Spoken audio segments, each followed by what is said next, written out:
Cinema നടന്മാരായ 7 പേർക്കെതിരെ പരാതി നൽകിയ യുവനടിയുടെ മൊഴിയെടുപ്പ് പൂർത്തിയായി. മൊഴിയെടുപ്പ് 10 മണിക്കൂർ നീണ്ടു. മൊഴികൾ പരിശോധിച്ച് തുടർ നടപടികൾ സ്വീകരിക്കും. കൂടുതൽ വിവരങ്ങളുമായി കൊച്ചിയിൽ നിന്നും കിരൺ കുമാർ ചേരുന്നുണ്ട്. കിരൺ, വളരെ അതീവ മണിക്കൂറുകൾ നീണ്ട നിർണായകമായ മൊഴിയെടുപ്പാണ് പൂർത്തിയായിട്ടുള്ളത്. ഒരുപക്ഷെ വളരെ നിർണായകമായ വിവരങ്ങൾ തന്നെയാകില്ലേ നടി അന്വേഷണ സംഘവുമായി പങ്കുവച്ചതെന്ന് നമുക്ക് കരുതാൻ സാധിക്കുക? മുകേഷ്, ജയസൂര്യ, ഇടവേള ബാബു അടക്കമുള്ള ആളുകൾക്കെതിരെ ലൈംഗിക ആരോപണം ഉന്നയിച്ച നടിയുടെ മൊഴിയെടുപ്പാണ് കൊച്ചിയിൽ പൂർത്തിയായത്. ഇവരുടെ ആലുവയിലുള്ള ഫ്ളാറ്റിലെത്തിയായിരുന്നു പ്രത്യേക അന്വേഷണ സംഘം ഇവരുടെ മൊഴിയെടുത്തത്. രാവിലെ 10:30 എത്തിയ സംഘം ഏകദേശം 10 മണിക്കൂറോളം ഈ മൊഴിയെടുപ്പ് തുടർന്നിരുന്നു. പ്രധാനമായിട്ടും ഇവർ 7 പരാതികളായിരുന്നു കഴിഞ്ഞ ദിവസങ്ങളിൽ നൽകിയിരുന്നത്. കൊച്ചി പോലീസ് കമ്മീഷണർക്ക് നൽകിയിട്ടുള്ള പരാതികൾ 7 എണ്ണമായിരുന്നു.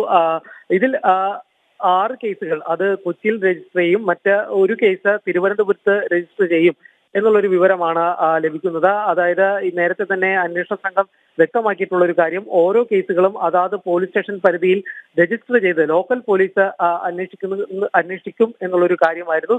ഇതിന്റെ അടിസ്ഥാനത്തിൽ തന്നെയാണ് 6 എണ്ണം എറണാകുളത്തും 1 എണ്ണം തിരുവനന്തപുരത്തും രജിസ്റ്റർ ചെയ്യാനായിട്ടുള്ള തീരുമാനം. ഇതിൽ തിരുവനന്തപുരത്തെ കേസ്, അതായത് 2008 നടൻ ജയസൂര്യക്കെതിരായിട്ട് ഒരു ആരോപണം ഉന്നയിക്കുന്നത്. 2008 ഒരു സിനിമയുടെ ഷൂട്ടിംഗ് തിരുവനന്തപുരത്ത് വെച്ച് നടന്ന സമയത്ത് ഇതിനിടയിൽ ജയസൂര്യ തന്നെ ഉപദ്രവിച്ചു എന്നുള്ളൊരു കാര്യമായിരുന്നു ഇവർ പരാതിയിൽ ഉന്നയിച്ചിരുന്നത്. ഈ കേസാണ് തിരുവനന്തപുരത്ത് രജിസ്റ്റർ ചെയ്യുക.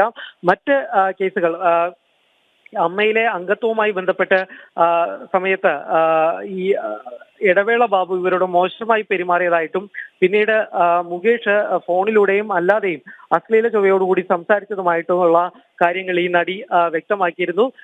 ഈ കേസുകളെല്ലാം തന്നെ കൊച്ചിയിലായിരിക്കും രജിസ്റ്റർ ചെയ്യുക. ഏതായാലും 7 കേസുകളിലും അന്വേഷണം നടത്തും എന്നുള്ളൊരു കാര്യം തന്നെയാണ് പോലീസ് സംഘം വ്യക്തമാക്കിയിരിക്കുന്നത്. ഇതെല്ലാം തന്നെ അതാത് ലോക്കൽ പോലീസ് തന്നെയായിരിക്കും അന്വേഷിക്കുക. ഏതായാലും വിശദമായ മൊഴി എടുപ്പിന് ശേഷം നടപടികളിലേക്ക് കടക്കും എന്നുള്ളൊരു കാര്യം നേരത്തെ തന്നെ അന്വേഷണ സംഘം വ്യക്തമാക്കിയിരുന്നതാണ്.